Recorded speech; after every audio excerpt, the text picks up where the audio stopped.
I was living with my male roommate at the time. It was in the middle of the night, in the stickiest, hottest part of a particularly sticky, hot southern summer. I decided to sleep on the couch in the living room because there was a window unit AC in there and my room didn't have one. I was sound asleep when I heard the door slam open and in walks a middle-aged man, obviously intoxicated. I scream at him that he doesn't live here and keep yelling at the top of my lungs for my roommate. The man mutters that he was just looking for something to drink and runs off. Before someone asks, I hadn't checked the door to make sure it was locked because we never unlocked that door. It was surely checked every night thereafter. This might not be as creepy as some stories on here, but it still gives me the willies to this day.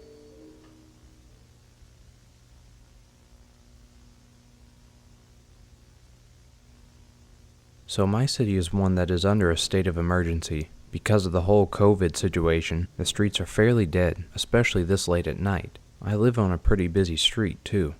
I was taking my dog out to pee around 4:30 a.m. Our backyard isn't fenced, so I basically take her out on a walk around the house. But when I got to the driveway, I saw a man on the other side of the road, just standing there facing my direction. He was wearing all black with a hoodie and the hood up, because that's the creepiest thing you can do, so of course, right? Anyway, I brush it off. I just want my dog to pee quick so I can get inside. I figured if I keep my eye on him, it'll be fine. My dog is super reactive, and she didn't notice him. She was too busy sniffing out where to pee. But then this guy starts snapping, like over and over, snapping his fingers. Thankfully, my dog was still preoccupied, but I wasn't about to wait around for this weirdo to pull anything else. So I turn around and walk back up my driveway. He's still snapping, but now I swear I hear him walking. I wasn't about to turn around and find out. I just booked it up my back steps and into the house. I told my roommate, and we were both pretty freaked out and started checking all the windows. He was nowhere to be found. But my dog's been on guard since coming inside. She's running from the front door to the back door. If I ever get snapped at again, I'm moving out.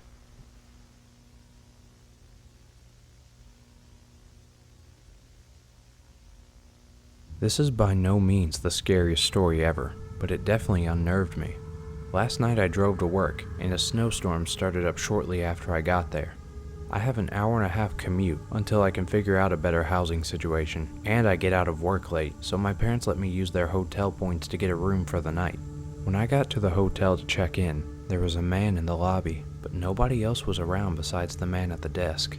My room was on the first floor, and it had a sliding glass door that opened up to a courtyard. All of the first floor rooms had access to this courtyard too, so I made sure that the door was locked and that the shade was closed before I went to sleep. I woke up around 5 a.m. and went to open up the curtain and see how much snow we got. When I looked outside at the courtyard, there were footsteps that went across the courtyard right outside of my door. They stopped directly in front of the door handle and then went back across the courtyard. My room was the only one that the footsteps led to, and even if someone was just taking a stroll, there is no reason that they should have been right outside my door. I didn't hear anything during the night or early that morning. I got very paranoid about what could have happened, because I'm a woman who was staying alone. But there was only one man in the lobby, and I don't recall him seeing me go into my room, so I don't think he would have known which door was mine. I'm just glad that I made sure the door was locked, and that the shades were closed.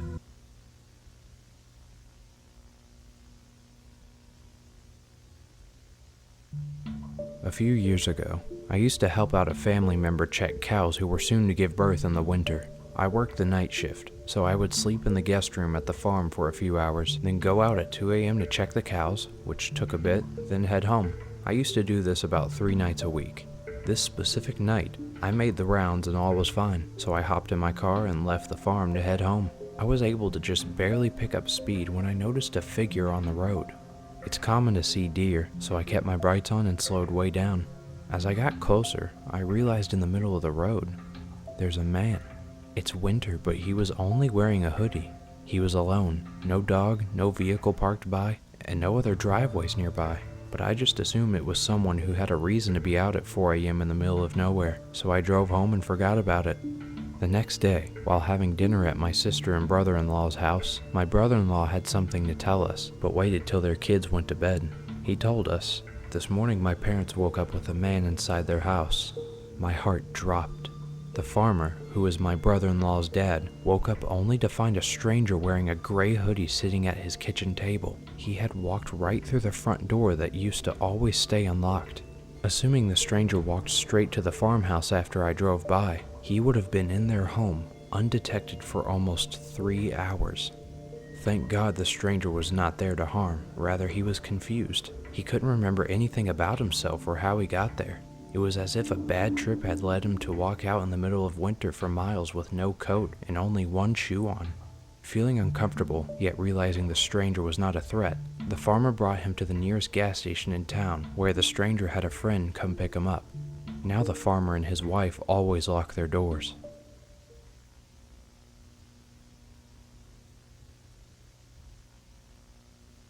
This happened 3 years ago. I was on an underwater archaeology trip in the Florida Keys with about 12 other kids. We were staying at a park ranger-owned research center in Key Largo during our time there. The building we slept in was really small and cramped, so most of the rooms were occupied by 2 or 3 people. I was roomed with one person, and during our 9th night there, something really messed up happened. Sometime in the middle of the night, I woke up for a few seconds and experienced a bright white flash of light before drifting off again. That morning, my roommate said that he saw a silhouette of someone in the middle of the night standing by the bed looking down at me. He thought that he was still half asleep at the time, so he just ignored it and went back to sleep. I freaked out when he told me this because I thought that the flash of light was just lightning. Turns out whoever it was taking pictures of me. I asked every other person in our group if they went into our room at night, and all of them swore that they didn't. Later that day, a ranger showed up to inspect the building. He told everyone that it had been left unlocked. When he said that, me and my roommate gave each other a look. I made sure to lock the door every single night after that. My guess is that mystery visitor was probably just a homeless person looking for a place to crash for the night, and walked in to find us. That would mean the flash of light really was just lightning. What scares me about this is that he could have done whatever he wanted to me at the time. He could have murdered both me and my roommate in our sleep. He could have kidnapped me or worse. I never told my family about what happened because my parents would never let me return the next year if I did. Thankfully, we stayed at a different place that time.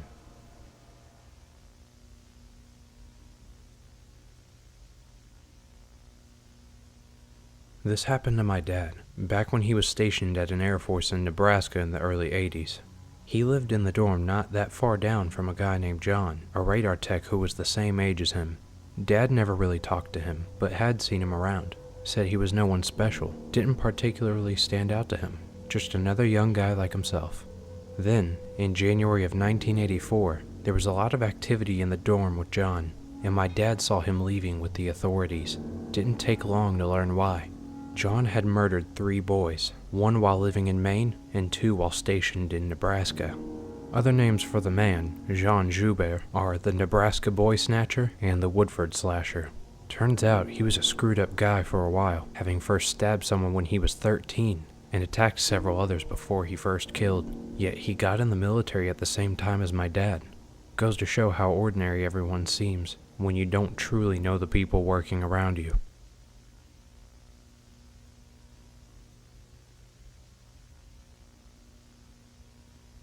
In October of last year, my fiancé and I had gone to bed, and it was around 11 p.m. We heard a large pounding sound, but couldn't tell if it was someone pounding on our door or our neighbor's door. We lived in an apartment complex.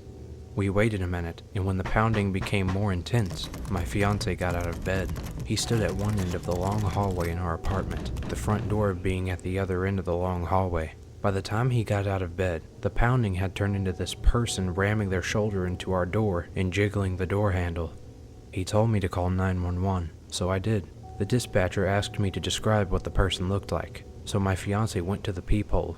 He was just a tall man, gray hoodie, trying to break down our door. After another minute or so, and while still waiting for the cops to show up, my fiancé looked out the peephole again. There were now 2 young kids with the guy. He was still actively trying to get in our apartment, and the kids were just standing behind him and off to the side. When my fiancé saw the kids, he opened the door, against my advice, and my fiancé signaled like he had a gun and asked the man what he was doing. The man said he thought this was his friend's apartment, and he immediately left with the 2 kids. A minute or two later, the cops showed up, so we explained briefly what happened, but the guy was already gone. The next day, we took our dog to our apartment complex's dog park. We mentioned the incident to one of our friends there who lives 2 buildings away from us, and she said she also had someone jiggle her door handle the previous night for a couple minutes, around 11:15 p.m. She was getting her son ready for bed and was too afraid to go to the door or look through the peephole. Eventually it stopped. I still don't buy that the guy thought our apartment was his friend's apartment, because who tries to break down their friend's front door? And wouldn't you just call that friend and say let me in, instead of ramming your shoulder into the door over and over? The kids being with the guy really confused me, so honestly I have no idea what his actual motive was. It also seems to be too much of a coincidence for someone to try to open our friend's front door about 5 minutes after the guy left our front door.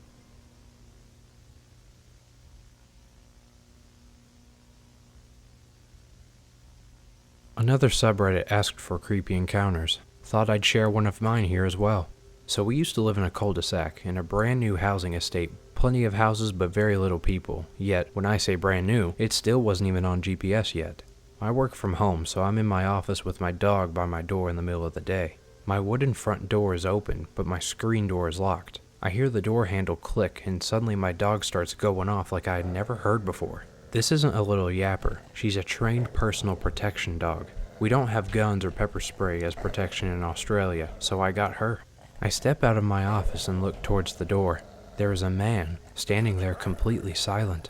Now that I have stepped out of my office and given the vibe I am uncomfortable, my dog proceeds to slam herself against the screen door trying to get through and rip this bloke's face off. Like, she is trained to protect, but she frightened me. I had never seen her so angry and vicious before. All the while this man is just standing there, calm, and smiling this creepy smile. Not at all fazed by this dog behind the door wanting to rip him apart. We're standing there for a good 30 seconds while I wait for him to say something. He doesn't. So I call back my dog and ask him what he wants in an annoyed manner. He tells me, "You need to open this door so I can give you this flyer. I work for a new solar company." Keep in mind this bloke is alone, not wearing any uniform, and has no form of visible ID. He does, however, have duct tape sticking out of his pocket. I respond with, no, my dog will rip your face off. I'm not interested." He responds, "I'm not scared of the dog," still smiling wide and creepy. At this point, my dog refuses to respond to my commands and is slamming her body against the door while barking and growling in an absolutely frightening manner. She is frothing at the mouth, and I am certain she has doubled her size. Remember, she is a well-trained protection dog. She has always heeded my commands. I have never seen her like this before. He doesn't move, but I can see he is beginning to grow impatient. He says, "Open the door."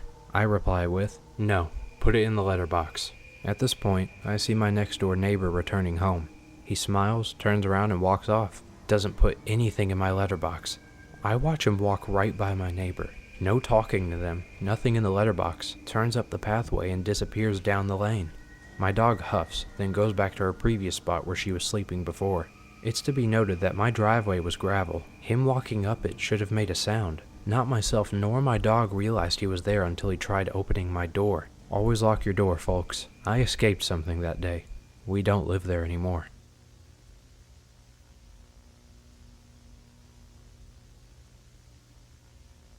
A few nights ago, I was walking home at 2 a.m. I decided to take a shortcut through the sports fields of the local elementary school. It was pitch dark, but I've taken that route hundreds of times over the last decade or so. It's no big deal, and shaves 10 minutes off my walk. I was about 20 meters in, walking through the middle of the field, when I saw a shape about 4 meters away out of the corner of my eye. I could only make out the general shape at first. I thought it was a tree, but I didn't remember a tree being there. I watched it as I walked past. Then as I passed it, it was silhouetted against the streetlights. The silhouette of a man wearing a baseball cap, standing bolt upright, stock still. He didn't move an inch as I walked the rest of the 50 meters to the other side of the sports fields. I turned the corner of the building and bolted the rest of the way home. Seriously, what was this guy doing just standing in the middle of a sports field at 2 a.m.? He wasn't smoking. He was just there. It was freaky.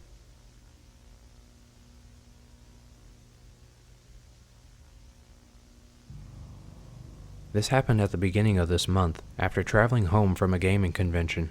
It was a little over a 14-hour drive, and me and my mom had just gotten over the halfway mark. Being that we were both getting tired and it was about 10 p.m., that we would pull over at a gas station and have a nap. Our initial thinking was that this gas station was a 24/7 one, and being right off the highway, it would be okay. And being that we had stopped at the gas station before, just not as late, we thought it would be okay. So we parked, locked the doors, and decided to nap. It had been about 2 to 3 hours after we stopped that I woke up and looked over to see my mom awake. She told me to get back on the road and seemed slightly on edge. I asked her if everything was okay, and she said, "I'll tell you once we're on the road." Turns out, she had woken up about 45 minutes to an hour after we stopped to the sound of someone trying to open the handle on the driver's side passenger door. She sat there for a few minutes, and then turned on the inside car light and the movement stopped. She never saw anyone, but she knows the store was closed, and a white van was parked, facing the side of our car by the side of the gas station. Not wanting to frighten me, she let me sleep some more. The white van never left, and she never saw anyone after that. Thankfully, our doors were locked, and whoever it could have been didn't follow us. I remember in my dream I heard a door handle trying to be opened, so maybe it was my brain trying to tell me in my dream. But either way, it was a creepy encounter nonetheless.